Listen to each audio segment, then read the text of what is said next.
আর সবাই মিলেমিশে একসাথে প্রচার করবে। বিভিন্ন সিস্টেম থাকতে পারে, আপনি যেখানে শক্তি পাবেন সেই সিস্টেমে আপনি থাকুন, দিয়ে কিছু শিখান, আর সেখান থেকে শিখে সেখানে চালু করে দিন, কোনো অসুবিধা নেই। তো এইরকম ভাবে ত্যাগ করে যাবেন না। বলে আমি নামটা ত্যাগ করে দিলাম, আমাকে জেলা প্রচার বললো কেন?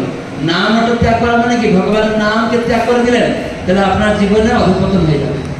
শুধু নামটা ত্যাগ করবেন না, যেখানে আছেন সেখানেই থাকুন। তো এইরকম ভাবে প্রভুপাদ বললেন যে সবাই সম্মিলিত ভাবে প্রচার করবেন। যদি আমাকে সবাই ভালোবাসেন, আর জিবিসি হচ্ছে আসল, তারা যে সিদ্ধান্ত দিবে সেটার সিদ্ধান্তের কোনো পরিবর্তন করবেন না, নিজের মতে চলবেন না। সেজন্য এত পর্যন্ত আমি যেসব আলোচনা, ম্যানেজিয়ারিয়াল সিস্টেম এবং নামটা সাংগঠনিক ব্যাপার সব বললাম এই সম্বন্ধে জানার জন্য। হরে কৃষ্ণ কৃষ্ণ কৃষ্ণ হরে হরে, হরে রাম রাম রাম হরে